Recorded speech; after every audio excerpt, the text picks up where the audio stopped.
Sore, Prof.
Ya, selamat sore Bapak dan Ibu. Selamat sore, Pak. Sore, Pak. Ya, ini tadi pas saya baru mulai tiba-tiba lampu padam gitu, jadi mesti switch ke jaringan yang lain. Oke ya Bapak dan Ibu, jadi selamat sore semuanya. Assalamualaikum warahmatullahi wabarakatuh. Waalaikumsalam. Ya, jadi ini jam-jam yang sulit ya. Sudah jam 3 sore waktu di sini dan saya juga lagi ikuti webinar Bappenas terkait dengan evaluasi pembangunan daerah. Ya supaya bisa berjalan semuanya, itu sebabnya saya minta Pak Lutfi supaya berkenan untuk tukaran jadwal. Jadi mestinya saya tadi jam 11 Bapak dan Ibu, tapi karena ada aktivitas lain dan Pak Lutfi berbaik hati untuk tukaran jadwal dengan saya. Jadi saya ke bagian sore jam 3 Bapak dan Ibu.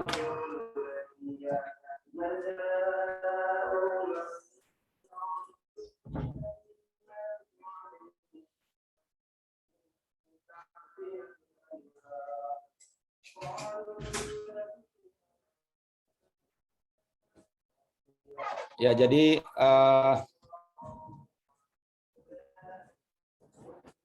ini topik saya yang terakhir.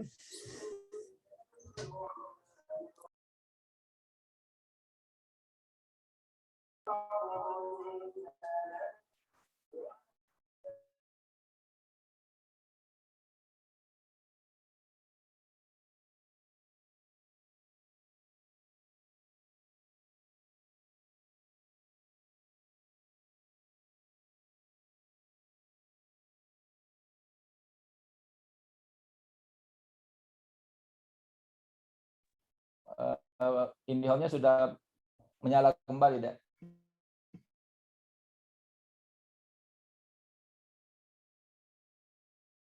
Ya, baik Bapak dan Ibu, jadi ini materi saya yang terakhir di diklat ini, salah satu topik yang sebetulnya menarik ya, karena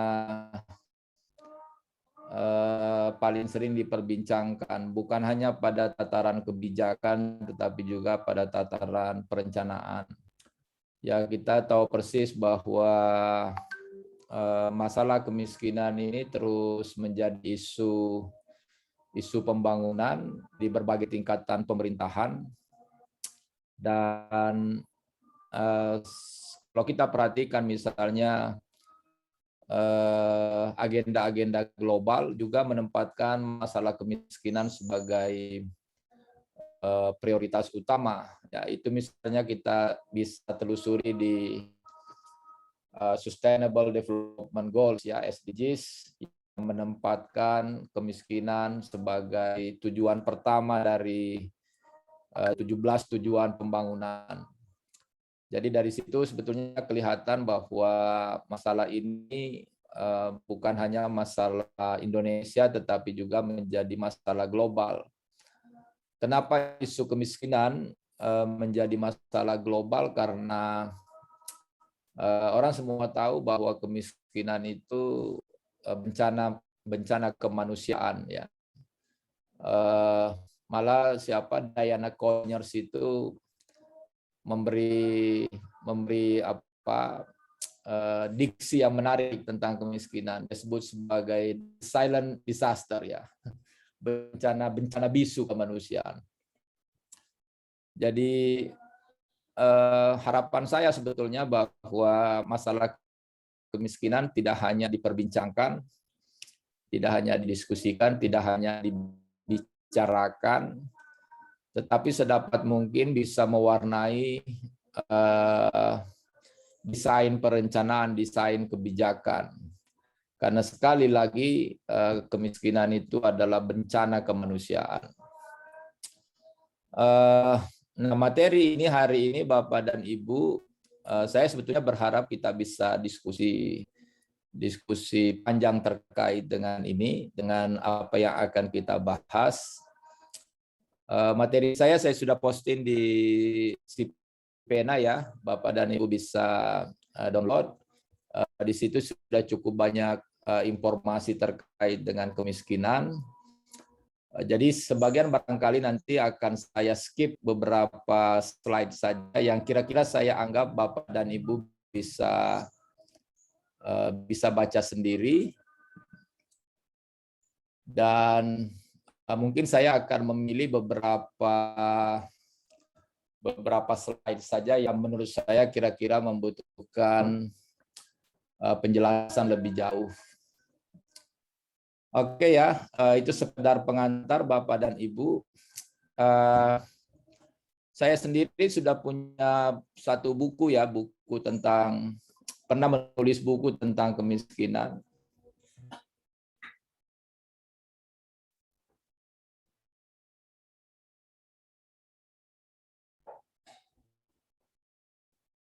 Ya, jadi ini buku beberapa waktu yang lalu saya tulis, Mereduksi Kemiskinan, sebuah perspektif baru, sebuah proposal untuk Indonesia.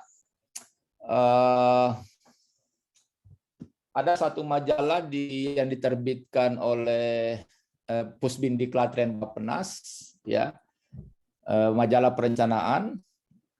Di situ juga ada beberapa tulisan saya tentang kemiskinan. Ya, jadi majalah Pusbindiklatren itu Bapak dan Ibu bisa browsing di internet. Nama majalahnya Simpul Perencana, ya, Simpul Perencana. Saya punya beberapa tulisan di majalah yang diterbitkan Pusbindiklatren Bappenas itu, dan salah satu tulisan saya terkait dengan penanganan kemiskinan, sebuah cara pandang baru di Indonesia. Nah, saya kira itu saja yang bisa saya sampaikan sebagai pengantar Bapak dan Ibu. Dan sebetulnya kalau kita membicarakan soal kemiskinan, tentu saja biasanya pertanyaan pertama yang muncul itu adalah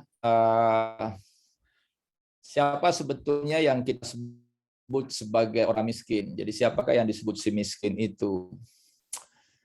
Nah, ini juga kadang-kadang menimbulkan perdebatan ya, karena ada banyak metode yang dipakai orang untuk mengidentifikasi apakah seseorang miskin atau tidak. Ada misalnya metode identifikasi kemiskinan secara partisipatif yang dikembangkan oleh teman-teman yang bekerja di LSM. Sebuah metode di mana masyarakat sekitar yang mengidentifikasi orang miskin di sekitarnya gitu. Jadi mendefinisikan seseorang miskin atau tidak itu adalah lingkungan sekitar. Nah, tetapi kalau kita misalnya perhatikan Kementerian Sosial misalnya dengan BDT-nya, dengan DTKS-nya ya, basis data terpadu yang kemudian berganti menjadi DTKS, data terpadu kesejahteraan sosial, itu juga punya cara yang berbeda, ya, terutama dengan metode desil 1 sampai dengan desil 4, ya, mulai dari yang miskin sampai yang tidak miskin, yang rentan miskin. Tetapi kalau kita perhatikan di dalam apalagi namanya perumusan kebijakan, biasanya data-data yang digunakan yang dijadikan sebagai referensi atau basis perumusan kebijakan tentu saja data-data yang diproduksi oleh BPS ya. Oleh BPS yang melahirkan beberapa data tentang kemiskinan, misalnya jumlah penduduk miskin, persentase penduduk miskin, apalagi indeks kedalaman kemiskinan, indeks keparahan kemiskinan, sampai pada rumah tangga miskin. Ya, itu kita bisa dapatkan datanya di BPS. Cuman jeleknya karena data BPS itu kan tidak bisa menunjukkan by name by address, ya, by koordinat, by feature gitu. Jadi data BPS itu sebagai data makro saja. Kenapa BPS tidak bisa menyajikan data by name, by address segala macam? Karena memang BPS tidak menggunakan survei ya di dalam mengidentifikasi penduduk miskin. BPS itu hanya pakai metode sampling gitu. Jadi block sampel, terus istilah BPS itu ubinan segala macam. Sehingga di dalam apalagi namanya intervensi untuk penduduk miskin, kita tidak bisa berharap dari data BPS. Ya, sebenarnya data BPS itu oleh pemerintah dijadikan sebagai basis data, baseline data di dalam penanggulangan kemiskinan. Dan itu juga satu problem sendiri sebetulnya di dalam upaya untuk menanggulangi kemiskinan. Nah, karena BPS yang digunakan sebagai data tentang penduduk miskin, karena itu kita harus mengacu pada parameter yang dipakai oleh BPS untuk mengatakan apakah seseorang itu miskin atau tidak. Nah, parameter ini juga menimbulkan banyak perdebatan ya, banyak gugatan karena dianggap pertama mensimplifikasi masalah kemiskinan, menyederhanakan masalah kemiskinan. Yang kedua, angka garis kemiskinannya dianggap rendah. Jadi banyak juga problem di situ ya untuk mengidentifikasi penduduk miskin. Lalu yang kedua, nah yang paling berat berikutnya itu, jadi tadi saya sampaikan bahwa soal mengidentifikasi penduduk miskin sekalipun juga ada problem di situ ya. Nah, problem kedua itu di soal penyebab ya. Penyebab seseorang itu menjadi miskin. Nah, aspek penyebab ini kita seringkali menganggap bahwa orang miskin itu bersifat homogen ya. Bersifat homogen, seragam gitu. Padahal orang semua tahu bahwa profil orang miskin, karakteristik orang miskin itu berbeda-beda penyebabnya. Sebagian misalnya karena alam, sebagian karena kondisi internal, sebagian karena malas, ya, sebagian karena budaya, sebagian karena kebijakan, dan sebagainya dan sebagainya. Nah, tetapi di dalam formulasi kebijakan kadang-kadang kita menyeragamkan penyebab seseorang itu menjadi miskin. Nah, dibandingkan dengan yang pertama, yang kedua, yang paling berat sebetulnya di dalam upaya menanggulangi kemiskinan adalah apakah ada cara-cara terbaik untuk membantu si miskin itu agar mereka bisa keluar dari jeratan kemiskinan. Nah, ini perkara yang paling susah di dalam agenda penanggulangan kemiskinan. Ya, ada banyak strategi, ya, ada banyak kebijakan, ada banyak cara pandang, perspektif, program, kegiatan yang direkomendasikan oleh berbagai pihak dan kemudian diimplementasikan oleh pemerintah. Seringkali kemudian hasilnya tidak seperti yang kita bayangkan. Ya, jadi kalau kita perhatikan misalnya TNP 2K dengan 4 pilar strategi penanggulangan kemiskinannya dengan Bappenas, Kementerian Sosial, segala macam. Lalu kemudian kalau kita akumulasikan anggaran penanggulangan kemiskinan, seringkali tidak paralel berjalan dengan penurunan angka kemiskinan. Ya, itu sebetulnya menunjukkan atau menjadi semacam indikasi bahwa menanggulangi kemiskinan itu memang tidak mudah, ya, bukan perkara mudah. Dan itu sebabnya mengapa angka kemiskinan seringkali susah untuk bergerak ke level yang lebih rendah, ya. Kita sampai hari ini selalu masih 2 digit, ya.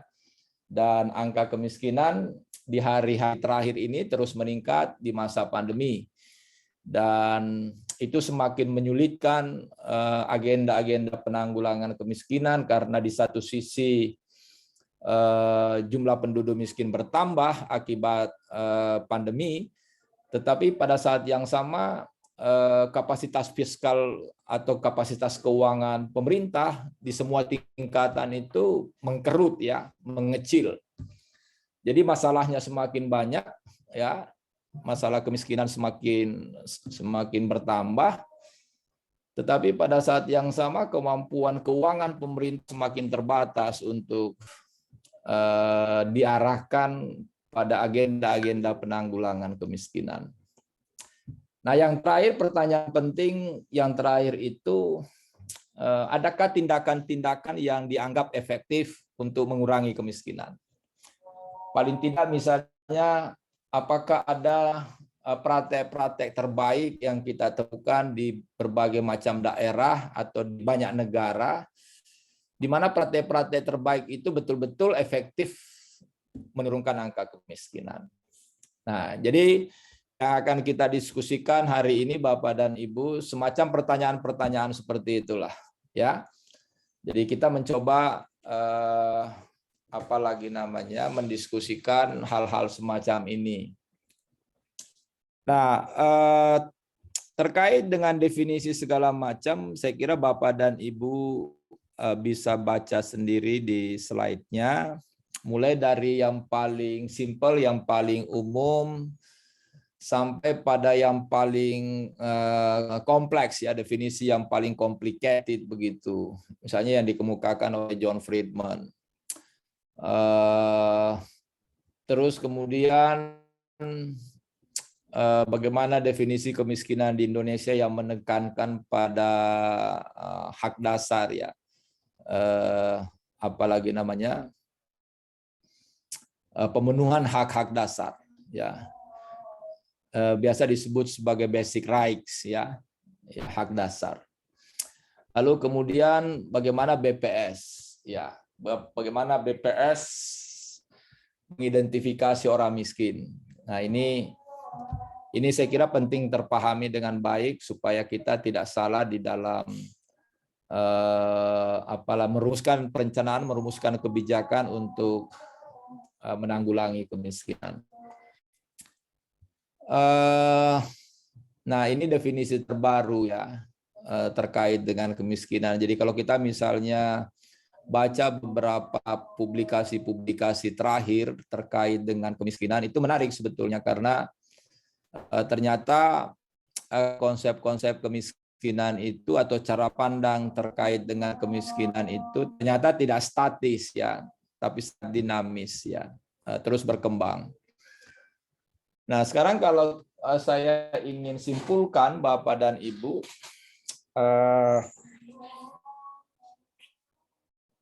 bagaimana pergeseran atau evolusi konsep kemiskinan. Jadi dulu misalnya tahun-tahun sebelum tahun 90-an, ketika kita menyebut kemiskinan, selalu yang ada di pikiran orang adalah aspek ekonomi, ya, yang kita sebut sebagai economic base. Jadi dulu ada anggapan bahwa masalah kemiskinan itu identik dengan masalah ekonomi. Jadi menyangkut soal pendapatan, soal konsumsi, pengeluaran, dan sebagainya. Jadi kemampuan seseorang untuk mendapatkan uang, memiliki uang, atau kemampuan seseorang untuk membeli barang dan jasa guna memenuhi kebutuhannya. Nah, perspektifnya semacam itu. Nah, belakangan kemudian Bapak dan Ibu ada semacam ketidakpuasan atas konsep itu karena menganggap bahwa seolah-olah manusia itu hanya sekedar butuhkan makan dan minum. Jadi kalau begitu apa bedanya dengan binatang begitu? Binatang juga cuma butuh makan minum saja. Jadi ketidakpuasan itu memunculkan konsep berikutnya yang disebut dengan social base, ya, dari economic base menjadi social base. Nah, perspektif kemiskinan dengan social base itu relatif lebih luas ya, karena menempatkan manusia bukan hanya sebagai makhluk ekonomi tetapi juga makhluk sosial. Ya, jadi di situ kita bicara tentang atau memasukkan aspek soal pentingnya pendidikan, pentingnya kesehatan, pentingnya perumahan, akses terhadap air bersih, akses terhadap sanitasi, akses terhadap informasi dan segala macam. Nah, kira-kira itu berlangsung sejak tahun 90-an.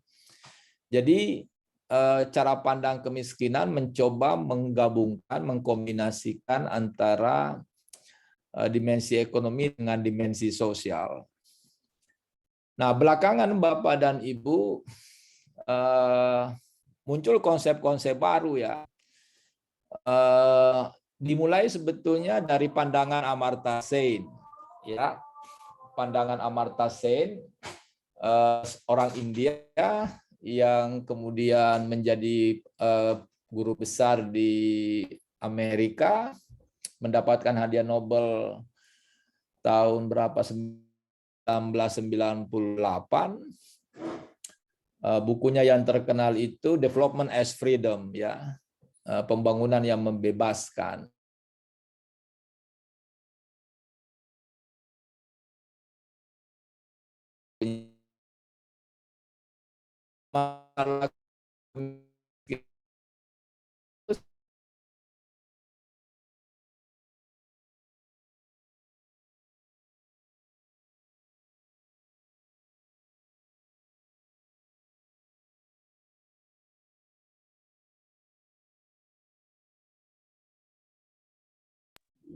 Izin suaranya hilang, Pak.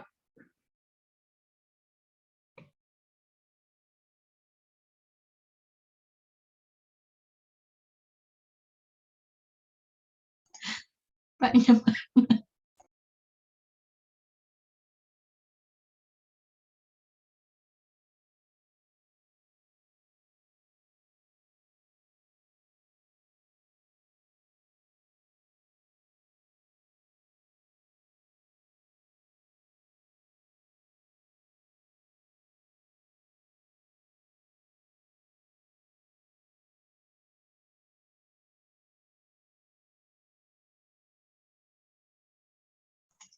mohon maaf Bapak, nggak ada suaranya.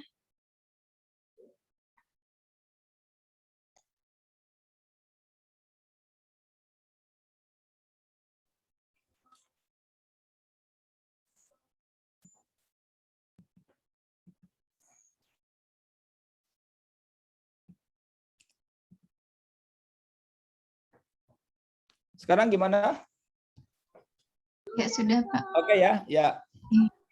Saya tambahkan beberapa slide lagi, baru setelah itu saya pengen ada respon, ada diskusi lah.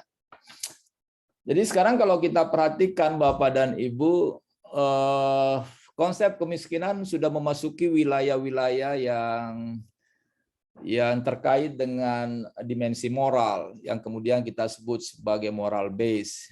Jadi pandangan-pandangan terkini terkait dengan konsep kemiskinan menganggap bahwa sebetulnya seseorang miskin itu karena mereka dimiskinkan, begitu kira-kira bahasa kasarnya. Mereka tidak dipedulikan ketika meminta pertolongan, ya, ketika dirumuskan kebijakan mereka tidak dianggap, begitu. Ketika mereka menyampaikan sesuatu mereka diabaikan. Jadi semacam itu ya, semacam itu konsep-konsep terbaru terkait dengan kemiskinan. Jadi evolusinya terus bergerak dari economic base ke social base dan akhirnya sampai tiba pada apa yang kita sebut sebagai moral base, ya, melihat kemiskinan dari perspektif moral. Sehingga kemudian muncul anggapan bahwa sebetulnya orang-orang menjadi miskin itu bukan karena mereka tidak punya pendapatan, bukan karena mereka tidak terdidik, tetapi karena mereka diabaikan, begitu. Kira-kira begitu ya bahasa sederhananya. Jadi mereka tereksklusi dari lingkungan sosial, diabaikan dalam pergaulan, segala macam. Dan itu yang menyebabkan mereka kemudian semakin sulit untuk mengembangkan kehidupan yang lebih bermartabat, begitu. Yang lain saya kira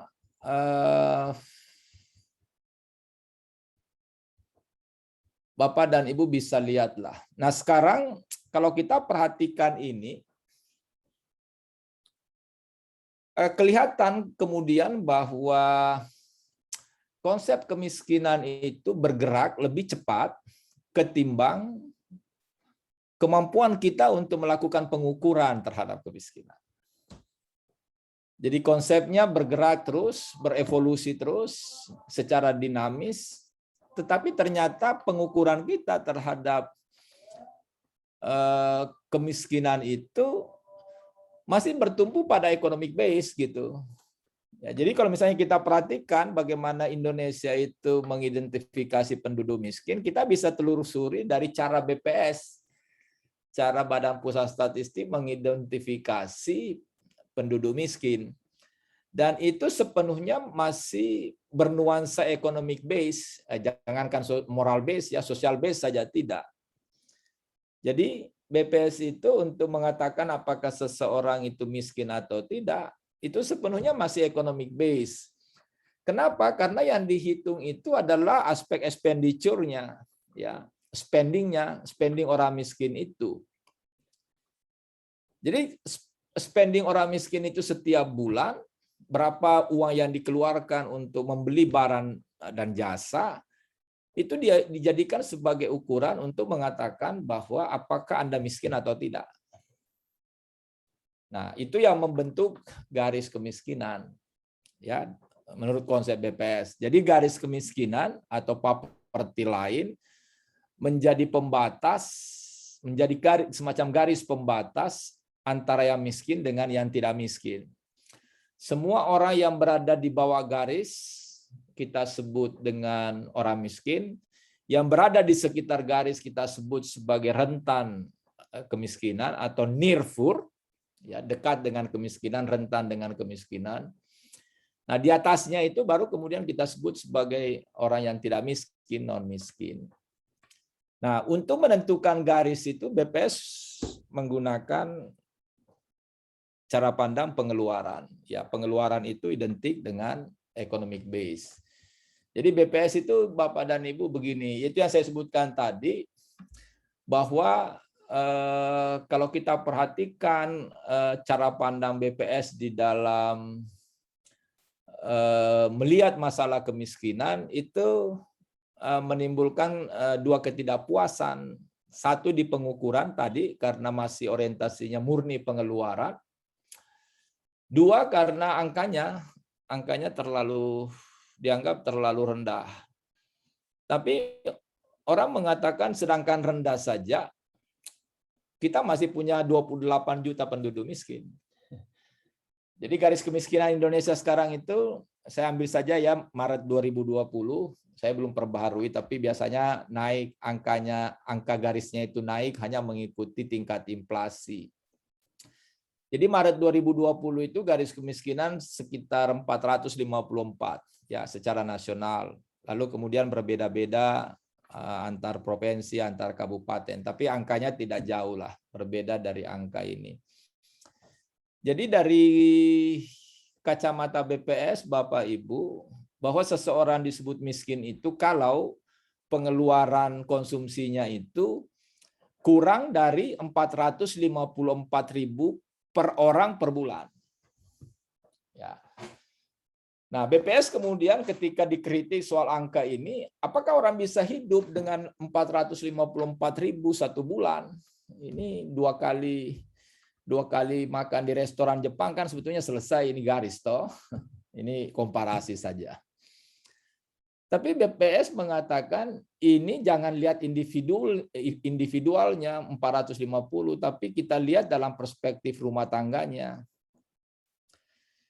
Jadi orang menurut BPS kan orang membelanjakan uangnya itu bukan individu tapi biasanya rumah tangga. Misalnya beli beras kan dikonsumsi secara rumah tangga, ya bayar listrik dikonsumsi secara rumah tangga. Jadi BPS mengatakan bahwa kalau misalnya kita punya di rumah misalnya 5 anggota rumah tangga, jadi satu suami istri ya, suami istri 2 orang, terus kemudian anak 3 orang, 5 orang. Lalu 5 dikali 454 ini, 454. Berarti kan jatuhnya sekitar berapa? 225 juta ya. 2.250.000. Ya, sekitar itu ya 5 kali 4 ya 20. Kali 5 ya sekitar 2.250.000 lah. Garis kemiskinan rumah tangganya. Jadi dia menganggap bahwa di Indonesia itu masih banyak orang bisa hidup dengan pendapatan rumah tangga sekitar 2.200.000 gitu. Nah, itu yang disebut miskin. Jadi kalau misalnya 2.500.000 pengeluaran rumah tangganya dan anggota rumah tangganya 5 orang, maka dia tidak tergolong miskin. Nah, menurut BPS angka itu masih sangat layak ya untuk menjalani kehidupan di Indonesia dengan garis kemiskinan misalnya satu rumah tangga itu 2.250.000. Ya, nanti kita diskusikan. Terserah bagaimana perspektif Anda melihat angka ini. Tetapi sekali lagi dengan menggunakan garis ini angka kemiskinan BPS itu di Indonesia sekarang sekitar 28-29 juta.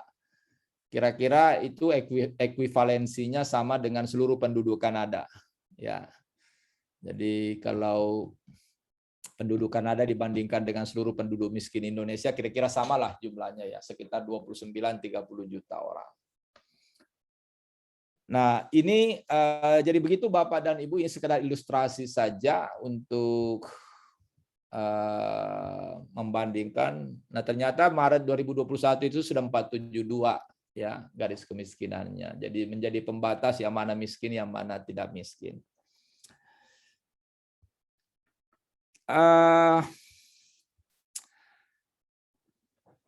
Yang populer orang tahu oleh terutama teman-teman yang terlibat dalam perencanaan, penyusunan dokumen perencanaan, biasanya kita fokus pada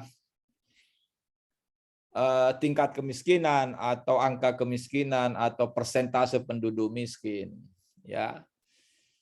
Tetapi sebetulnya ada dua indikator kemiskinan yang seringkali dipublikasikan oleh BPS, tetapi tidak cukup familiar ya di kalangan para perencana, Bapak Ibu. Ya, jarang sekali dijadikan sebagai indikator di dalam perumusan perencanaan maupun kebijakan. Yang disebut di dalam teori itu Poverty Gap Index, ya. oleh BPS disebut sebagai indeks kedalaman kemiskinan P1. Jadi persentase penduduk miskin atau tingkat kemiskinan itu P0, indeks kedalaman kemiskinan P1 atau Poverty Gap Index. Lalu kemudian yang kedua ada Poverty Severity Index. Ya, P2, indeks keparahan kemiskinan. Nah, padahal ini sebetulnya di dalam perumusan kebijakan, dua indikator ini menarik, Pak, Bapak dan Ibu ya, sangat menarik sebetulnya. Karena ini terkait dengan kemudahan, bukan kemudahan sih. Mungkin lebih ringan ya. Lebih ringan di dalam upaya penanggulangan kemiskinan kalau angka ini misalnya sangat rendah ya, ketimbang kalau angka ini terus membesar. Jadi bisa saja misalnya Bapak dan Ibu tingkat kemiskinan itu menurun, tetapi boleh jadi indeks kedalaman atau indeks keparahan kemiskinan itu justru bertambah. Nah, kalau boleh sedikit sharing Bapak dan Ibu, pengen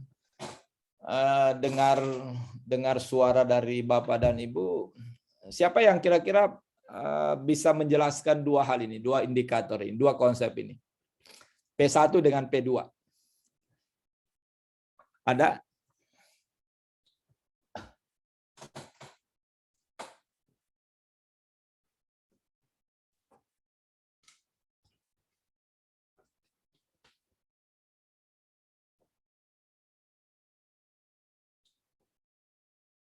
Ada yang bisa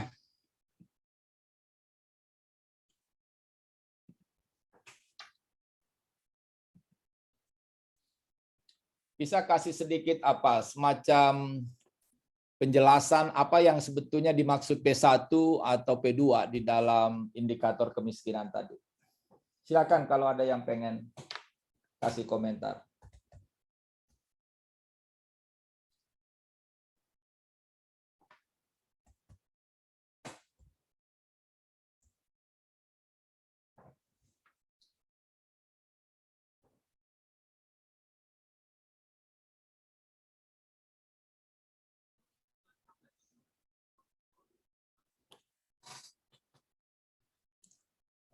Ada? Ada yang familiar dengan istilah ini? Siapa Pak Dariski? Siapa tadi? Boleh Pak, izin Pak. Ya, silakan Pak. Coba menjawab Pak. Ya. Untuk P1 itu indeks kedalaman kemiskinan. Sepertinya indeks kedalaman itu di antara yang kan dapat P0 itu angka kemiskinan ya Pak. Nah, dari angka kemiskinan itu dirata-ratain lagi Pak. Dirata-ratain seberapa di tengah-tengahnya dapat nilai. Terus di bawah dari rata-rata tengah itu termasuk indeks kedalaman kemiskinan. Jadi orang yang miskin di antara orang-orang miskin gitu Pak. Mungkin begitu Pak. Untuk keparahan itu, untuk P2 itu melihat bagaimana orang-orang miskin tersebut mengeluarkan pendapatannya itu untuk keperluan apa Pak? Seperti keperluan pokoknya atau keperluan lain-lainnya. Begitu Pak menurut saya Pak. Oke Pak Dariski, ya. Ada jawaban yang lebih baik Pak. Ada jawaban yang lebih baik dari Pak Dariski gitu.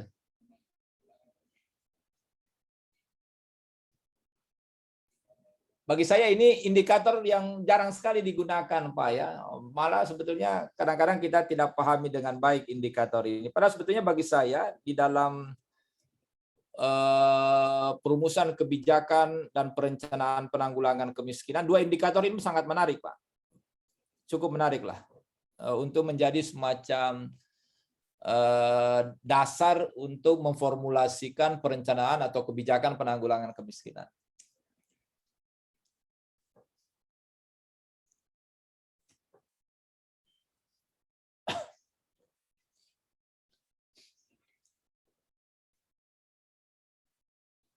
Ada komentar lain? Atau gini ya, sambil dipikirkan dulu, ini karena waktu di Makassar sudah dari tadi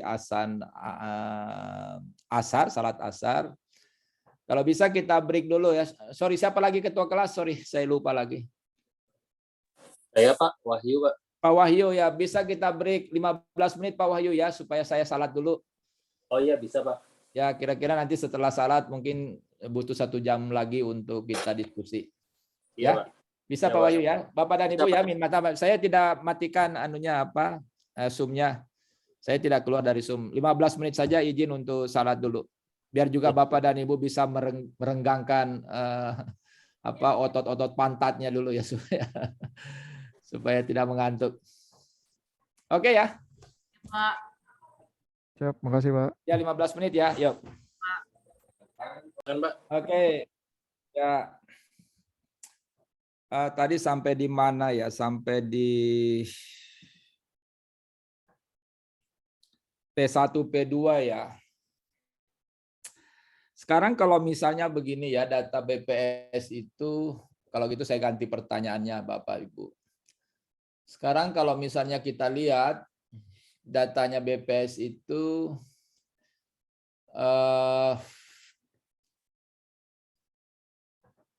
2019, 2020, 2021.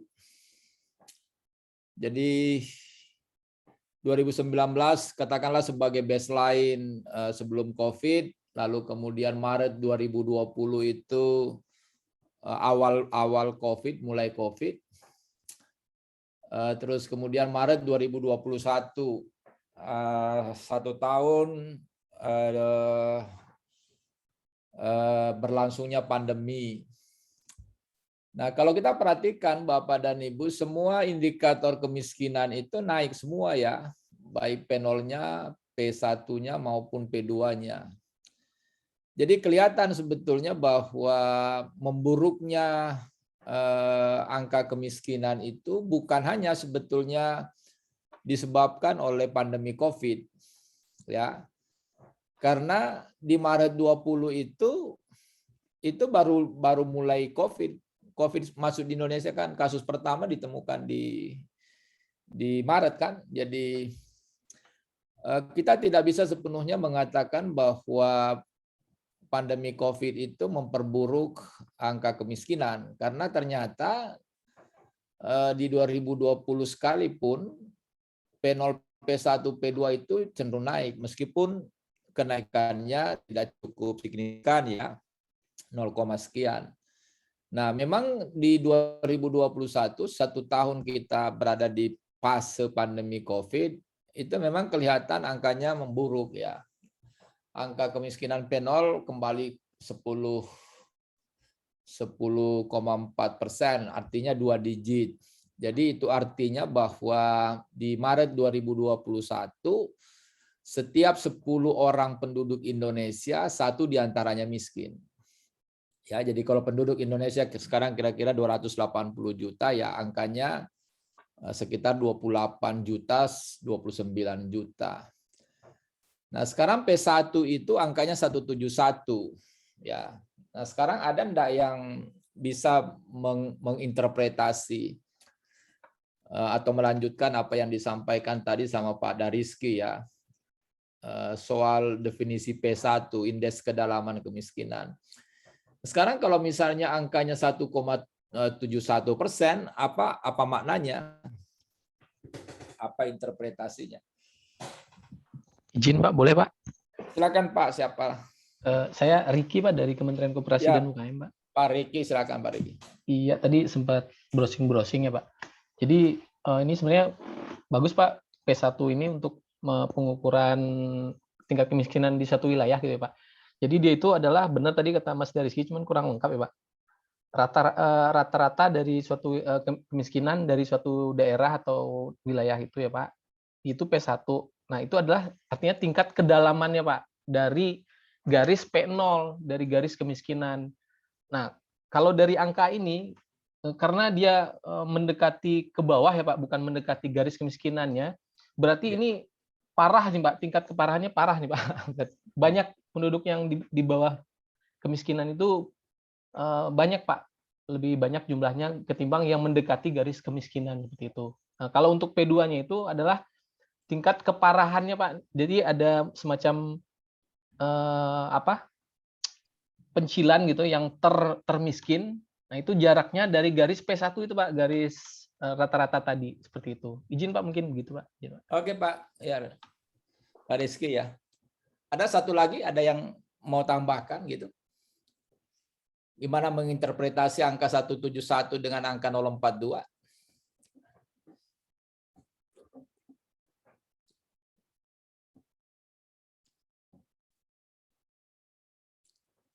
Ya, ini memang agak ini ya, agak apa lagi namanya, di mana-mana pengukuran itu agak matematis gitu. Dan kadang-kadang para perencana itu tidak terlalu menyukai karena kita lebih menyukai hal-hal yang sifatnya verbal ya, hal-hal yang sifatnya naratif, yang common sense segala macam. Nah, padahal sebetulnya para perencana itu mesti terbiasa dengan statistik, dengan matematik ya, karena hampir semua indikator itu punya formula, hampir semua indikator itu menjadi sebuah konsep. Nah, kalau kita tidak paham konsepnya agak berat gitu. Tadi pagi Bapak dan Ibu saya mengasisten memfasilitasi ya teman-teman dari salah satu kabupaten di Sulawesi Barat untuk penyempurnaan RPJMD-nya. Salah satu problemnya di dokumen itu adalah kemampuan mereka untuk memahami konsep-konsep variabel perencanaan atau indikator perencanaan, lalu kemudian melakukan semacam proses cascading ya atas konsep itu. Jadi misalnya di dokumen itu, di dokumen RPJMD yang mereka akan segera dorong ke DPR untuk diperdakan, mereka masih mengalami kesulitan menyusun misalnya pohon masalah. Ya, pohon masalah. Jadi ketika mereka susun pohon masalah terkait dengan kemiskinan, karena di wilayah itu angka kemiskinan masih 14%, jadi masalah utama daerah itu masih kemiskinan. Lalu saya minta mereka untuk menyusun pohon masalahnya, memperbaiki pohon masalahnya. Jadi masalah pokok, masalah, akar masalah. Itu setelah mereka susun ya amburadul. Kenapa amburadul? Karena pertama tidak paham konsep kemiskinannya. Lalu yang kedua tidak bisa memahami dengan baik proses cascading untuk menyusun pohon masalah.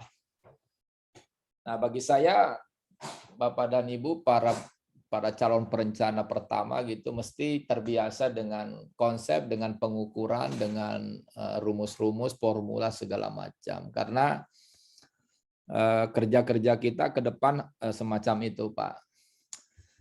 Nah, jadi saya kembali ke sini, ini semacam ilustrasi garis tadi yang disampaikan Pak Rizky ya. Jadi salah satu pengukuran di dalam kemiskinan itu adalah menghitung rata-rata pengeluaran penduduk miskin. Ya, rata-rata pengeluaran. Tadi saya sudah sampaikan bahwa BPS itu di dalam mengidentifikasi apakah seseorang miskin atau tidak menggunakan pendekatan pengeluaran ya, expenditure, spending ya. Jadi BPS itu mencoba menghitung berapa sebetulnya pengeluaran rata-rata orang miskin. Nah, pengeluaran rata-rata orang miskin ini, seluruh orang miskin dirata-ratakan pengeluarannya, kita dapat angka.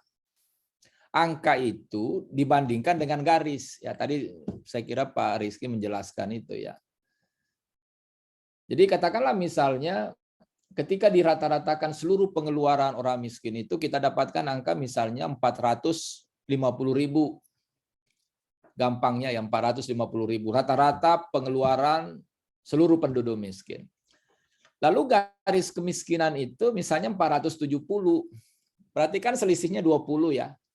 20.000. Karena pengeluaran rata-rata orang miskin 450. Lalu garisnya sendiri 470. Berarti selisihnya 20.000. Nah 20.000 ini dibagi dengan garis. 470 dikali 100% dapat angkanya Pak. Nah angka itu disebut dengan P1 ya. Angka itu disebut P1 atau indeks kedalaman kemiskinan. Nah, jadi semakin besar angkanya, semakin tidak bagus. Karena itu kan berarti bahwa jarak garis kemiskinan dengan pengeluaran rata-rata orang miskin semakin lebar. Apa artinya jika semakin lebar, maka semakin susah para pengambil kebijakan untuk membantu orang miskin bergeser dari di bawah garis kemiskinan ke atas garis. Kenapa semakin susah? Karena mereka semakin menjauhi garis. Jadi kalau misalnya garis kemiskinannya 470, pengeluaran rata-rata orang miskin 450, tentu saja jauh lebih baik dibanding pengeluaran rata-rata cuma 400.000. Karena kalau 400.000 berarti selisihnya kan 70.000. Kalau 70.000 semakin jauh, semakin susah untuk menutup gapnya antara garis kemiskinan dengan pengeluaran rata-rata orang miskin. Jadi itu sebabnya di dalam pengambilan atau formulasi kebijakan mengamati P1 itu menjadi penting. Apakah nanti semakin susah kita mengangkat orang miskin pindah dari bawah garis ke atas garis atau tidak? Tergantung dari sinyal P1. Jadi kalau P1-nya membesar, itu berarti bahwa pengeluaran rata-rata orang miskin dengan garis kemiskinan semakin melebar. Nah, sementara P2 itu tidak, yang disampaikan Pak Rizky tidak persis begitu Pak Rizky ya. Karena P2 itu mengukur mengenai ketimpangan pengeluaran di antara kelompok penduduk miskin. Jadi kalau Bapak terbiasa dengan indeks Gini misalnya, ya saya kira Bapak dan Ibu pasti sering mendengar ini, Gini ratio ya, atau koefisien Gini, atau indeks Gini, yang mengukur mengenai distribusi pendapatan antar kelompok penduduk. Nah, Gini ratio itu mengukur distribusi pendapatan seluruh penduduk di sebuah negara atau di sebuah daerah. Nah, P2 ini, indeks keparahan ini mengukur distribusi pengeluaran di antara sesama penduduk miskin. Ya, bisa ditangkap ya. Jadi sebetulnya ini P2 ini Gini ratio untuk orang miskin. Ya, Gini ratio untuk orang miskin. Jadi semakin jauh jaraknya atau angkanya semakin besar Bapak dan Ibu, itu mengindikasikan bahwa kesenjangan pendapatan atau kesenjangan pengeluaran antara orang miskin yang satu dengan orang miskin yang lain semakin lebar. Jadi kalau misalnya tadi pengeluaran rata-rata orang miskin 450, boleh jadi ada yang orang miskin pengeluaran rata-ratanya mungkin 460, dekat sekali dari garis kemiskinan. Tapi boleh jadi ada yang cuma 300, ada yang mungkin cuma 200. Nah, sehingga ketika dihitung distribusi pengeluarannya itu cenderung melebar. Artinya kalau cenderung melebar berarti ada orang yang sebetulnya mendekati garis, tetapi ada orang yang semakin jauh dari garis. Nah, gitu anunya Pak ya, penjelasannya soal P1, P2. Jadi kalau semakin jauh dari garis kan berarti pemerintah semakin mendapat tekanan untuk membantu orang miskin keluar dari kemiskinan karena mereka sudah masuk dalam apa yang kita sebut sebagai extreme poverty. Ya, kemiskinan ekstrim. Kemiskinan ekstrim itu ya identiklah dengan kelaparan begitu. Mereka yang berada pada level terendah di dalam struktur pengeluaran orang miskin. Nah, saya kira itu Bapak dan Ibu. Nah, sekarang di dalam soal intervensi penanggulangan kemiskinan, kemiskinan itu kemudian dipecah menjadi dua cara pandang. Ya, tadi dalam soal pengukuran, sekarang kita pindah ke dalam soal bagaimana melihat kemiskinan itu dari sisi intervensinya. Nah, dalam soal itu kemiskinan dibagi atas dua, ada kemiskinan pendapatan, income poverty, ada yang kemiskinan non pendapatan atau non income poverty. Jadi kalau kita bicara pendapatan ya itu tadi terkait dengan pendapatan, pengeluaran, konsumsi segala macam. Jadi bagaimana misalnya membantu orang miskin agar mereka punya pekerjaan, mereka punya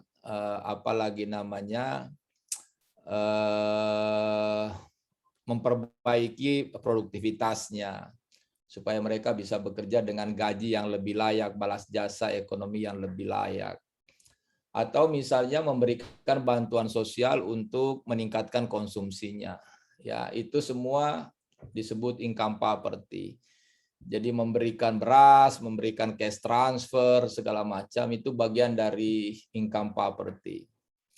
Nah, sementara non-income poverty itu lebih mengarah ke hal-hal yang sifatnya sosial. Ya, memperbaiki tempat tinggal, memperbaiki bedah rumah segala macam, ya PKH, program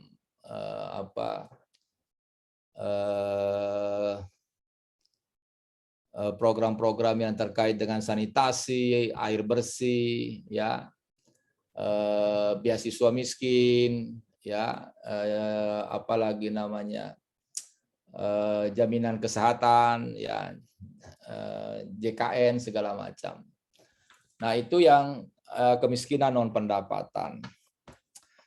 Jadi itu sebabnya Bapak dan Ibu, kalau kita perhatikan misalnya kebijakan-kebijakan penanggulangan kemiskinan yang diimplementasikan oleh pemerintah, sebagian besar berfokus pada kemiskinan non pendapatan. Ya, kalau kita perhatikan ya, sebetulnya ada juga sih kebijakan-kebijakan yang diarahkan pada peningkatan pendapatan, tapi biasanya tidak cukup intens dibandingkan misalnya kebijakan yang terkait dengan non pendapatan.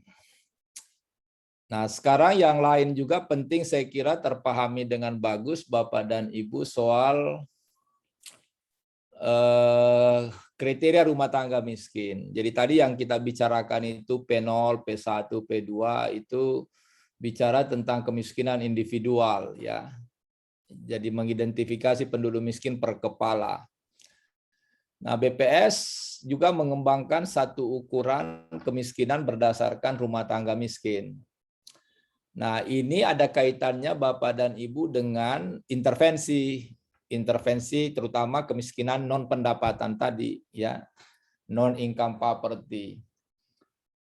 Jadi terkait dengan intervensi penanggulangan kemiskinan, BPS juga mengembangkan satu ukuran yang disebut dengan rumah tangga miskin.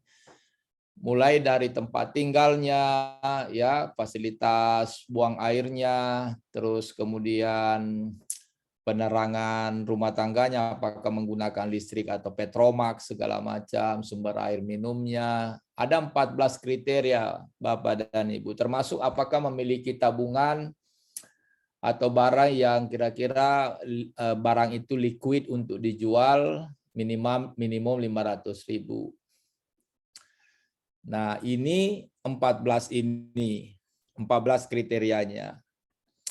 Lalu BPS mengatakan bahwa kalau 9 terpenuhi, ya dari 14 ini 9 terpenuhi, maka rumah tangga itu dianggap sebagai miskin. Ya, jadi dari 14 ini kalau 9 terpenuhi, maka rumah tangga itu dianggap miskin. Kalau misalnya cuma 7 yang terpenuhi, maka rumah tangga itu tidak miskin. Tapi kalau 9, 10, 11, apalagi 14, maka rumah tangga itu miskin. Ketika saya membantu beberapa daerah, sekarang saya lagi bantu beberapa daerah terkait penyusunan RPKD, Pak ya.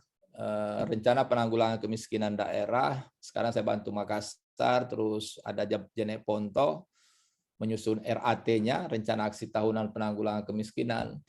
Nah, di beberapa diskusi itu saya seringkali mendengar bahwa kenapa itu disebut miskin padahal dia punya motor misalnya ya. Ya, itu sering sekali saya dengar itu. Terutama misalnya kalau bupati itu memberi sambutan di acara pembukaan.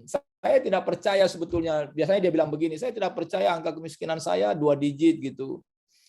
Karena ternyata yang disebut miskin itu saya perhatikan justru ada motornya. Ya. Nah, itu maksud saya kalau kita tidak paham konsepnya, kita bisa mengatakan kalau iya barangkali memang statistiknya yang salah, atau pengukurannya yang salah, atau surveinya yang salah. Nah, punya motor itu satu kriteria saja dari 14 kriteria. Jadi boleh saja misalnya 14, kriteria 14 itu punya sepeda motor misalnya, punya emas, punya gelang begitu, itu tetap miskin karena punya motor, punya emas itu hanya 1 dari 14 kriteria. Jadi mereka tidak memenuhi kriteria 14-nya, tapi kriteria yang lain terpenuhi. Misalnya rumahnya masih lantai tanah, ukurannya kurang dari 24 meter persegi, ya, dindingnya dari bambu segala macam. Nah, ketika semua itu terpenuhi, 9 terpenuhi, meskipun dia punya motor, tetap diidentifikasi sebagai rumah tangga miskin. Nah, itu satu pandangan terkait dengan apa? Dengan rumah tangga. Nah, pengukuran kemiskinan individual lain lagi masalahnya, ya, lain lagi metodenya, ya. Jadi bisa saja Bapak dan Ibu dia tidak miskin sebetulnya dari sisi rumah tangga, tetapi miskin secara individual. Itu sangat mungkin. Jadi ketika misalnya BPS melakukan survei, rumahnya dia tidak dianggap sebagai rumah tangga miskin. Tapi orang yang menghuni di dalam rumah itu bisa saja miskin. Kenapa? Karena pengeluaran konsumsinya kurang dari garis kemiskinan. Nah, jadi nanti boleh jadi dari sisi intervensinya, rumah tangga miskin tidak diintervensi, tapi individualnya diintervensi. Jadi mungkin misalnya tetap dikasih cash transfer, tetap dikasih raskin segala macam. Tapi dalam program bedah rumah barangkali tidak lagi, misalnya PKH, program keluarga harapan segala macam mereka tidak dapatkan. Tapi cash transfer boleh jadi mereka dapatkan. Ya, rastra segala macam mereka bisa dapatkan. Jadi semacam itu Bapak dan Ibu ya. Nah, mengenai dimensi-dimensi kemiskinan, saya kira Bapak dan Ibu bisa lihat saja ada beberapa. Yang menarik berikutnya itu, menurut saya ya, ini subjektivitas saya Pak. Jadi ada pandangan misalnya di beberapa literatur disebutkan bahwa kemiskinan itu sebetulnya semacam simptom. Simptom itu apa ya? Gejala saja. Jadi kemiskinan itu sebetulnya gejala, bukan sumber utama dari kemiskinan itu, bukan akar kemiskinan. Jadi barangkali analoginya mungkin begini. Jadi kalau misalnya ada infeksi dalam tubuh kita itu, kita mengalami demam ya. Ya, demam itu sebetulnya gejala. Jadi tidak ada gunanya diobati demamnya kalau infeksinya tidak diobati. Ya, gitulah kira-kira analoginya. Jadi ada orang yang berpandangan bahwa kemiskinan itu sebetulnya gejala saja. Ya. Jadi panas badan saja dari infeksi. Nah, infeksinya ini yang mesti diperbaiki sebagai akar kemiskinan. Nah, pandangan yang menganggap bahwa kemiskinan itu sebagai simptom justru menganggap bahwa penyebab utama terjadinya kemiskinan di banyak negara itu karena 2 hal ya. Pertama, lunturnya nilai-nilai kemanusiaan. Ya, orang semakin tidak ikhlas, orang semakin kalkulatif, orang semakin mementingkan diri sendiri, orang semakin tidak peduli, tidak suka berbagi segala macam. Lalu yang kedua, yang menarik berikutnya itu memudarnya prinsip-prinsip universal, ya, yang biasa kita sebut sebagai good governance, ya, tata kelola. Jadi pemerintah semakin tidak transparan, perilaku korupsi, pemerintah semakin tidak demokratis, ya, dan sebagainya dan sebagainya. Jadi misalnya tesis yang terkenal dari Amartya Sen, dia menyebutkan bahwa di negara-negara yang paling demokratis di dunia, kita tidak pernah temukan ada orang yang meninggal karena kelaparan. Ya, begitu tesis yang terkenal dari Amartya Sen. Jadi di negara-negara yang demokratis tidak pernah kita temukan ada orang yang meninggal karena kasus kelaparan. Sementara sebaliknya di negara-negara yang tidak demokratis, apalagi otoriter segala macam, negara-negara yang apalagi namanya, yang tidak mengembangkan demokratisasi, itu seringkali kita temukan orang bunuh diri karena kelaparan, orang bunuh diri karena tidak sanggup lagi menjalani hidup, Ya, dan itu pernah kita temukan misalnya kasus-kasusnya di Indonesia ya. Nah, di buku saya ini saya ulas sejumlah kasus-kasus kemiskinan ekstrim yang kemudian orang yang mengalami kemiskinan ekstrim itu memilih untuk mengakhiri hidupnya karena tidak lagi sanggup untuk menanggung beban ya kemiskinan. Sementara dia tidak dipedulikan oleh lingkungan sekitarnya. Yang paling ekstrim kemarin kasus di Malang itu yang namanya Ibu Mercy ya. Ibu Mercy itu punya anak, lalu anaknya dikasih minum racun. Setelah anaknya tewas, baru kemudian dia meminum racun. Itu kira-kira kasusnya berapa tahun yang lalu ya. Itu terjadi di Malang. Ya, jadi mereka mengakhiri hidupnya karena kemiskinan. Nah, bagi saya hal-hal semacam ini ya, cara pandang semacam ini menarik juga sebetulnya menjadi diskursus ya. Bahwa apakah betul masalah kemiskinan itu juga merambah pada hal-hal yang sifatnya menyangkut tentang values, tentang norma, ya, tentang moral segala macam, tentang nilai-nilai kemanusiaan, dan juga betulkah bahwa masalah kemiskinan itu karena kehidupan ekonomi kita tidak lagi sepenuhnya menganut prinsip-prinsip kebaikan begitu. Ini masih perlu diuji ya tesis semacam itu ya. Tetapi bagi saya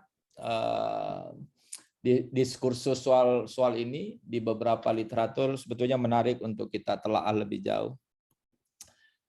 Nah, berikutnya Bapak dan Ibu, saya secara bercanda biasa mengatakan di forum-forum luring bahwa sebetulnya mengidentifikasi orang miskin itu pekerjaan paling mudah. Kenapa mudah? Sambil bercanda saya mengatakan bahwa orang miskin itu seringkali kelihatan dari mukanya begitu, dari wajahnya. Jadi biasa wajah itu menunjukkan apakah orang makmur atau miskin begitu. Ya sambil bercanda saja. Itu kadang-kadang juga tidak bagus ya. Karena seringkali ada wajah-wajah yang kelihatan miskin tapi kaya raya begitu ya. Nah, yang paling berat sebetulnya Bapak dan Ibu bukan mengidentifikasi penduduk miskin, yang paling berat itu bagaimana membantu orang miskin agar berhenti menjadi miskin. Itu pekerjaan yang paling berat. Kalau sekedar mengidentifikasi itu agak mudah. Nah, saya perhatikan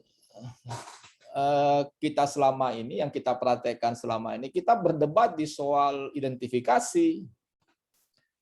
Ya, habis waktu kita, habis energi kita berdebat di soal identifikasi penduduk miskin. Padahal sekali lagi yang paling susah itu sebetulnya bukan identifikasinya. Karena orang miskin itu kasat mata gitu. Kita bisa lihat secara kasat mata orang miskin. Jadi tanpa diidentifikasi, tanpa melalui metodologi segala macam yang rumit sekalipun, kita bisa sampai pada kesimpulan bahwa orang ini miskin gitu. Nah, sekarang berikutnya, setelah kita tahu identifikasi bahwa mereka miskin, lalu apa sebaiknya yang dilakukan untuk membantu mereka supaya keluar dari kemiskinan? Nah, pekerjaannya menjadi tidak mudah karena seringkali orang miskin itu menganggap bahwa kemiskinan itu sebagai sebuah takdir. Nah, jadi kalau kita memasuki wilayah itu, upaya penanggulangan kemiskinannya semakin rumit. Karena banyak orang miskin ketika ditanya segala macam pertanyaan, kenapa tidak berusaha, kenapa tidak bekerja, kenapa ini ada pelatihan yang disiapkan pemerintah, kenapa tidak ikut. Kadang-kadang ya sambil melengos begitu, dia bilang, ya barangkali memang saya sudah ditakdirkan oleh Tuhan untuk menjadi miskin, jadi sudahlah. Jadi kalau sudah sampai pada situasi begitu, semua upaya kita menjadi tidak ada gunanya, sia-sia ya. Nah, itu sebabnya menjadi tidak mudah, Bapak dan Ibu.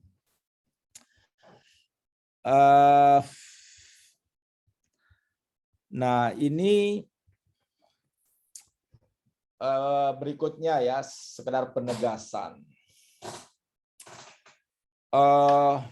Dalam perspektif evaluasi, seringkali orang mengatakan kenapa bisa semua program dan kegiatan penanggulangan kemiskinan itu kemudian tidak berkorelasi dengan penurunan angka kemiskinan. Ya. Jadi kalau ditanya pemerintah sudah bikin ini, sudah bikin ini, sudah bikin ini, tapi kalau kita lihat angka kemiskinannya kok tidak berkurang gitu. Nah, barangkali ada yang salah dalam soal diagnosis, Pak. Jadi sebetulnya kalau kita bicara di level kebijakan, sama sebetulnya prinsipnya kalau kita bicara di dalam praktek dokter gitu. Jadi dokter itu kalau memeriksa pasien lalu kemudian salah mendiagnosis, berarti salah resep. Kalau salah resep berarti tidak mungkin sembuh, kan begitu. Begitu kira-kira kerangka logiknya. Nah, sama juga dengan penanggulangan kemiskinan, kan sebetulnya program yang kita rencanakan itu resep. Nanti kita intervensi program itu dengan segala macam cara gitu, dengan segala macam tindakan. Tapi kalau salah diagnosisnya, ya pasti salah. Jadi kalau misalnya dokter mendiagnosis kita sakit jantung padahal sakit paru-paru, lalu dihantam dengan sakit jantung, ya bukan tambah sembuh, tapi malah tambah parah. Nah, di dalam kebijakan penanggulangan kemiskinan hal yang sama juga terjadi. Jadi kalau kita salah mendiagnosis penyebab kenapa dia miskin, tidak mungkin kita bisa menyediakan resep yang efektif untuk membantu mereka keluar dari kemiskinan. Nah, ini beberapa tantangan paradigma, tapi saya ingin ke sini Bapak dan Ibu ya. Jadi ini semacam sintesis dari saya, semacam konklusi ya dari saya. Berdasarkan bacaan saya Bapak dan Ibu ya. Jadi nanti Bapak dan Ibu bisa tambahkan saja atau bisa saja saya keliru ya. Tapi setelah saya membaca cukup banyak literatur terkait dengan isu-isu penanggulangan kemiskinan, termasuk yang dipublikasi oleh Bank Dunia segala macam, saya mencoba mengkonklusi, mensintesis 4 strategi penanggulangan kemiskinan. Ya, Bapak nanti bisa bandingkan misalnya dengan 4 pilarnya TNP2K ya, Tim Nasional Penanggulangan Kemiskinan yang berkantor di kantor Wapres. Yang pertama menurut saya Bapak dan Ibu bahwa orang miskin itu harus diberikan perlindungan dan jaminan sosial. Ya. Jadi ini diperlukan untuk sekedar membantu orang miskin agar mereka bisa mempertahankan kehidupannya. Artinya kalau dia tidak ditolong pasti meninggal gitu. Artinya kalau dia tidak ditolong pasti kelaparan. Jadi memberi perlindungan dan jaminan sosial. Lalu yang kedua, menghantarkan berbagai macam layanan publik. Ya. Layanan publik soal kependudukan, ya, soal pendidikan, soal akses terhadap kesehatan, soal perumahan, ya, air bersih segala macam. Nah, itu ada di kelompok kedua, strategi kedua. Nah, strategi ketiga Bapak dan Ibu meningkatkan akses terhadap sumber daya ekonomi. Ya. Jadi memberikan lahan misalnya, memberikan akses terhadap kredit misalnya. Nah, tapi ini juga sebuah dilematis ya, karena pemerintah terus mendorong inklusi keuangan, keuangan yang semakin inklusif, artinya orang semakin bisa mengakses lembaga-lembaga pendanaan, pembiayaan. Lalu muncul pinjol, ternyata pinjol juga bermasalah gitu ya. Pinjaman online, jadi orang punya akses terhadap pembiayaan, tapi ternyata justru menjadi bumerang ya. Karena soal bunga, soal debt collector, segala macam. Jadi kalau kita pakai parameter inklusi keuangan, orang Indonesia itu meningkat ya, indeks apalagi namanya inklusi keuangannya, tapi meningkat indeks inklusi keuangannya itu ya terhadap pinjol, ternyata pinjol lagi rame sekarang gitu ya. Nah ya, itu ya akses terhadap sumber daya ekonomi. Yang paling penting sebetulnya di sini adalah soal land reform ya, karena Kalau kita perhatikan karakteristik penduduk miskin di Indonesia itu sebagian besar ada di pedesaan, menggantungkan hidupnya di pertanian, dan mereka di pertanian itu cuma buruh tani. Mereka tidak punya lahan. Nah, yang terakhir Bapak dan Ibu, ini yang disarankan oleh Amartya Sen dengan teori kapabilitasnya, meningkatkan kapabilitas dan kapasitas orang miskin. Jadi kemampuannya dinaikkan, ya,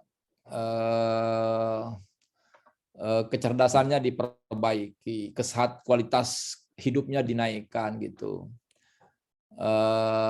kemampuannya menguasai teknologi diperbaiki, dan seterusnya dan seterusnya. Nah, dari 4 ini tentu saja yang paling mudah adalah strategi yang pertama dengan yang kedua. Ya, memberi perlindungan dan jaminan sosial, ya itu agak mudah, gampang sekali, bagi-bagi cash transfer, pemerintah bagi 1 juta untuk berapa bulan kepada orang miskin, bagikan raskin, ras-tras sekarang, itu gampang sekali, dan itu karena gampangnya itu yang dipraktekkan oleh pemerintah. Yang kedua yang gampang yang menghantarkan layanan publik, ya. Jadi perbaiki sanitasinya, rumahnya yang jelek, bedah rumah, segala macam. Nah, ini juga paling sering dipraktekkan oleh pemerintah. Nah, yang kurang dipraktekkan oleh pemerintah, 2 yang terakhir itu, ya, meningkatkan akses terhadap sumber daya ekonomi, lalu meningkatkan kapabilitas orang miskin. Ini jarang dilakukan pemerintah karena memang tidak mudah. Ya. Bertahun-tahun orang perjuangkan Bapak dan Ibu tentang land reform, ya. Bagaimana misalnya lahan-lahan yang tidur itu yang dikuasai oleh para konglomerasi, tuan tanah, diambil oleh negara lalu diredistribusi kepada orang miskin. Nah, itu yang dilakukan misalnya di banyak negara, ya. Yang paling terkenal kan land reformnya Amerika Serikat sejak 100 tahun yang lalu. Dan itu yang menyebabkan mengapa banyak kemudian orang miskin berhenti menjadi miskin di Amerika, ya, setelah land reform. Kita berusaha untuk bikin undang-undang land reform, reformasi agraria, tapi ya setengah hati. Kenapa setengah hati? Karena yang bikin undang-undang itu ya yang pemilik lahan, yang apa istilahnya landlords begitu, ya. Landlords itu apa? Tuan tanah gitu. Jadi mereka tidak mungkin bikin undang-undang agraria yang kira-kira bisa merampas tanah mereka gitu. Karena mereka pemilik tanah, menguasai lahan segala macam. Jadi tidak mungkin mereka bikin undang-undang yang memungkinkan mereka dirampas tanahnya oleh negara. Jadi akhirnya kemudian regulasi kita tentang reformasi agraria menjadi setengah hati. Paling presiden cuma bagi-bagi sertifikat segala macam. Tapi yang diperlukan sebetulnya bukan mensertifikasi tanah.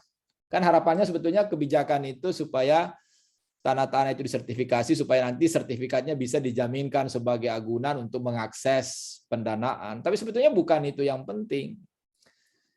Yang jauh lebih penting itu bukan mendistribusikan sertifikat tanah, tetapi yang penting itu mendistribusikan tanah. Ya, terutama tanah-tanah yang tidur, ya, yang tidak dikuasai, yang dikuasai oleh kelompok tertentu tapi kemudian tidak digunakan.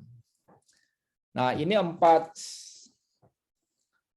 strategi yang menurut saya yang penting, ya. Jadi kalau pemerintah pengen menanggulangi kemiskinan secara lebih terstruktur, lebih struktural, ya, tidak artifisial, tidak charity, tidak sporadis gitu, maka pemerintah sebaiknya harus berfokus pada 2 hal ini. Meningkatkan akses terhadap sumber daya ekonomi dan meningkatkan kapabilitas orang miskin. Jadi kapabilitas orang miskin bisa melalui pendidikan, pelatihan, segala macam yang secara terstruktur dan sebagainya. Memberikan peralatan, ya, meningkatkan pengetahuan atas teknologi, meningkatkan akses mereka terhadap digitalisasi usaha segala macam. Ada di situ, ya. Ini memang bukan pekerjaan mudah dan itu sebabnya tidak disukai oleh para pengambil kebijakan.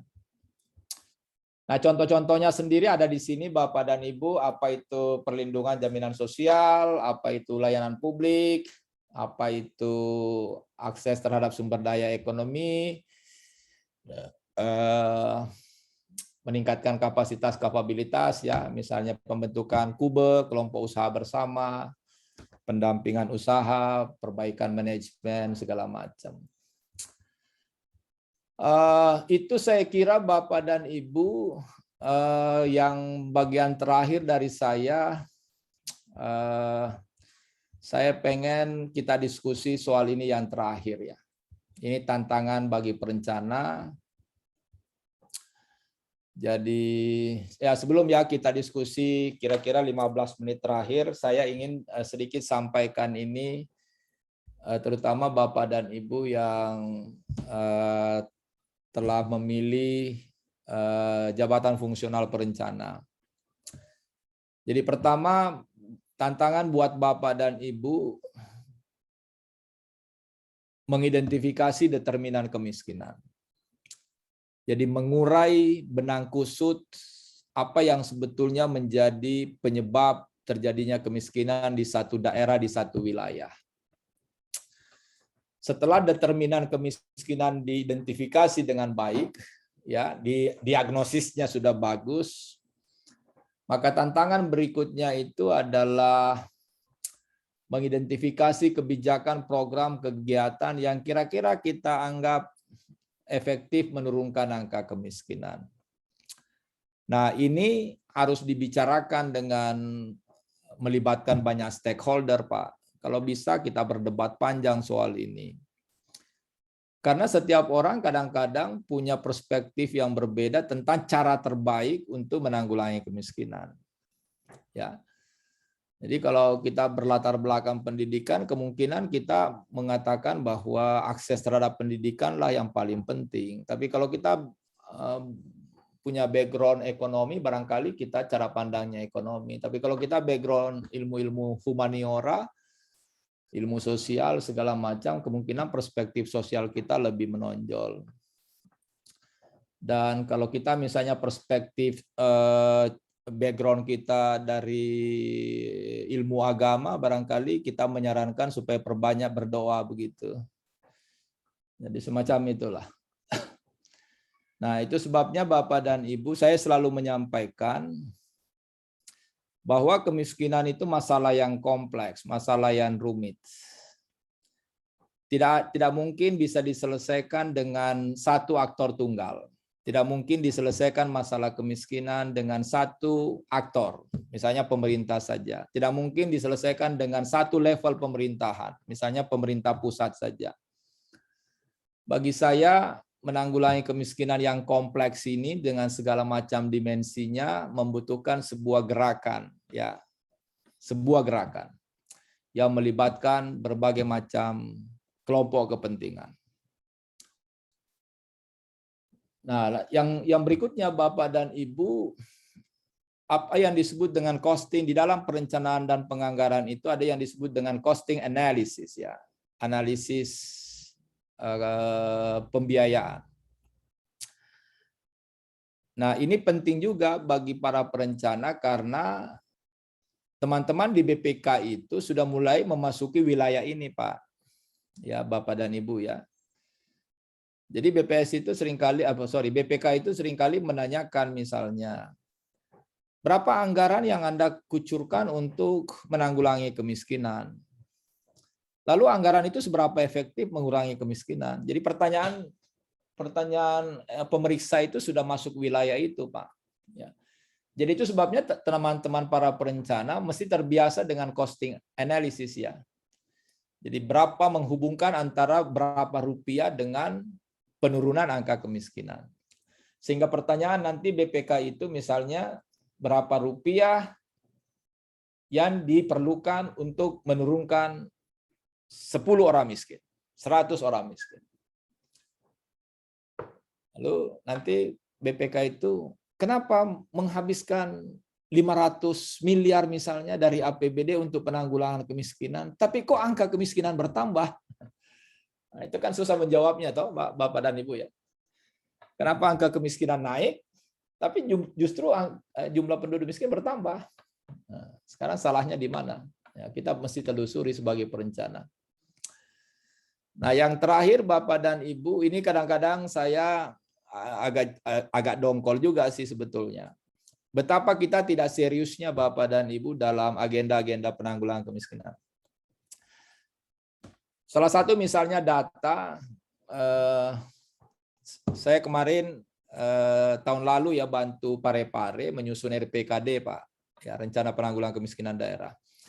Saya cuma butuh satu data mengenai kalau saya orang miskin itu ada berapa banyak bantuan yang saya terima sepanjang tahun 2000 misalnya. Jadi kalau misalnya Pak Wahyu itu orang miskin misalnya, Pak Wahyu itu menerima jenis bantuan apa saja selama 1 tahun. Itu ternyata tidak bisa didapat datanya, Pak. Jadi kalau data semacam itu kita tidak bisa dapatkan datanya, terus gimana cara bisa memastikan efektivitas intervensi? Satu. Yang kedua, boleh jadi nanti kalau boleh jadi ya, karena kita tidak tahu datanya, boleh jadi ada orang miskin yang menerima bantuan berkali-kali, pada saat yang sama ada orang miskin yang sama sekali tidak menerima bantuan. Jadi data itu saya minta tidak bisa didapatkan. Nah, sekarang saya bantu Makassar menyusun RPKD-nya. Pertanyaan yang sama saya minta, data yang sama saya minta, tetap juga tidak bisa disajikan datanya. Jadi kalau saya orang miskin di Makassar menerima bantuan, berapa kali atau berapa jenis bantuan yang saya terima sepanjang tahun, 1 tahun. Tidak bisa didapatkan datanya. Saya cek lagi Jeneponto yang saya bantu tahun ini RAT-nya, rencana aksi tahunannya, untuk penanggulangan kemiskinan, sama jawabannya, tidak bisa temukan. Tidak bisa menyajikan data itu. Jadi dugaan bahwa bantuan-bantuan itu salah sasaran, tidak tepat sasaran, segala macam, ya bisa jadi mendapatkan justifikasi karena data-data semacam itu tidak bisa kita tampilkan. Nah, jadi sekali lagi menangani kemiskinan sama rumitnya dengan memahami kemiskinan. Nah, terakhir Bapak dan Ibu, supaya ada sedikit diskusi di bagian terakhir sebelum kita bubaran. Ini pertanyaan perencanaan, Pak. Pada level mana upaya kemiskinan itu sebaiknya dilakukan? Pada level mana upaya kemiskinan itu sebaiknya dilakukan? Pada level individu kah? Orang per orang kah? Atau pada level rumah tangga kah? Atau pada level komunitas? Ya. Jadi kalau saya pengambil kebijakan, perencana segala macam, lalu diminta untuk merumuskan agenda-agenda penanggulangan kemiskinan. Lalu pertanyaannya, pada level mana upaya penanggulangan kemiskinan itu sebaiknya saya lakukan? Saya desain perencanaannya. Apakah ada level individu, level rumah tangga, atau level komunitas? Nah, itu yang terakhir Bapak dan Ibu, sebelum kita bubaran, saya pengen respon 1-2 orang memberikan perspektifnya. Ya, silakan supaya saya bisa istirahat sebentar minum.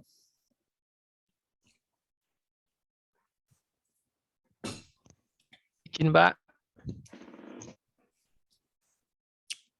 Silakan Pak Riki ya. Ya, Pak, izin. Ya, silakan Pak Riki. Ya, izin teman-teman kalau nggak ada yang mau.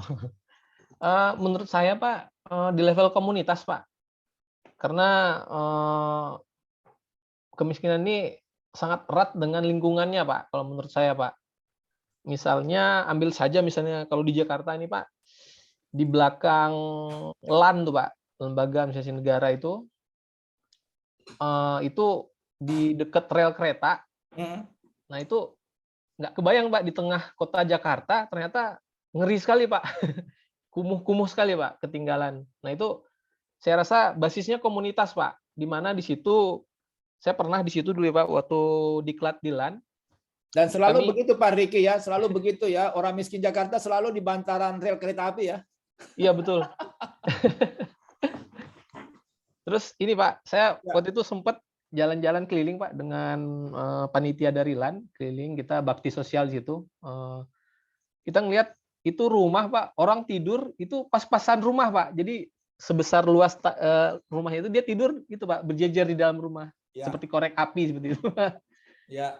Nah, kenapa dibangun komunitas? Karena menurut saya di situ mereka tidak ada sumber pendapatan, Pak, akses pendapatan. Jadi kalau menurut saya harus ada semacam apa ya, Pak, sumber pendapatannya. Mungkin kegiatan mereka disuruh mengerjakan sesuatu, bikin produk atau apa seperti itu, yang setelah diedukasi apa produknya itu standarnya seperti apa segala macam, cara bikinnya, ada yang modalin, terus ada yang mengambil Pak, mengepul seperti itu kan. Orang yang sama bisa jadi gitu kan.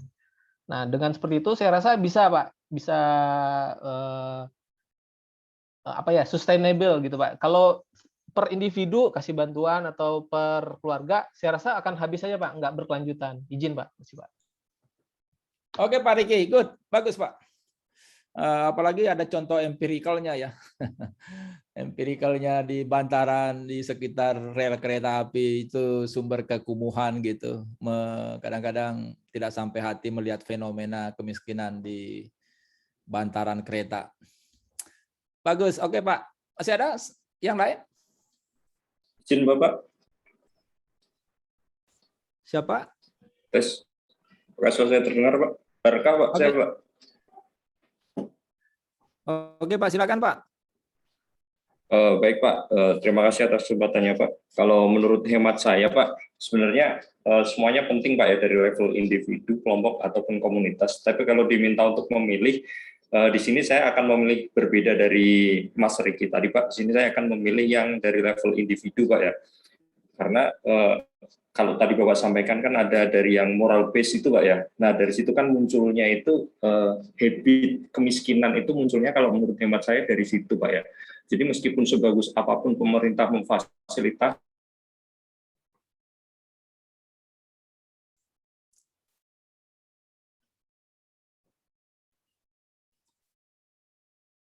Ya, putus-putus. izin Pak, izin Ya. Pak. Ya, Maaf silakan, Pak. Saya matikan video Pak ya. Terputus sinyalnya Pak. Oke Pak, ya. Oke, jadi kalau menurut hemat saya Pak, kalau diminta untuk memilih, saya akan memilih dari level yang individu Pak ya. Karena seperti yang Bapak sampaikan tadi Pak, di situ kan ada kemiskinan itu dari yang moral base itu Pak ya.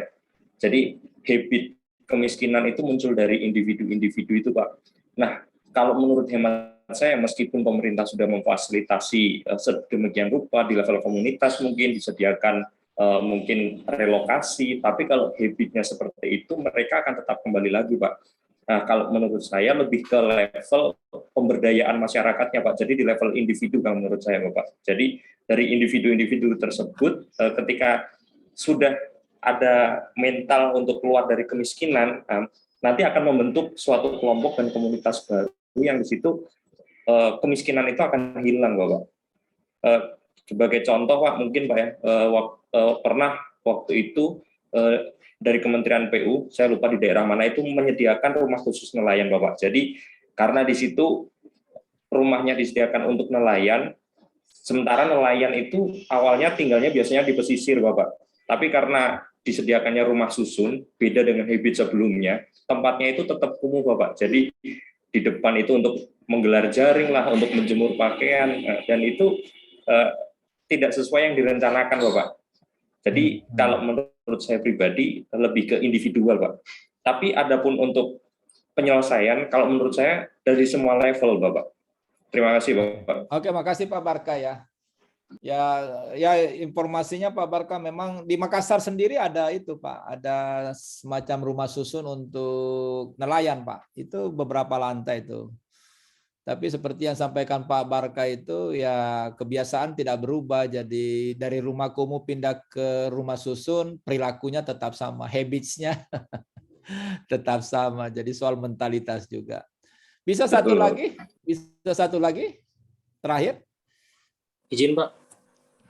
Siapa Pak? Pak Wahyu ya? Wahyu Pak. Silakan Pak Wahyu ya. Ya Pak, izin menambahkan Pak. Memang tadi yang dikemukakan Mas Riki dan Mas Barkah sebenarnya Saya sepakat Pak, cuman memang saya lebih melihat seperti Mas Barkah Pak, bahwa kemiskinan itu tentang mental Pak, atau tentang perilaku manusianya itu secara individu. Jadi kalau kita mau mengentaskan kemiskinan di sudut pandang saya adalah kita harus memulai dari individunya Pak.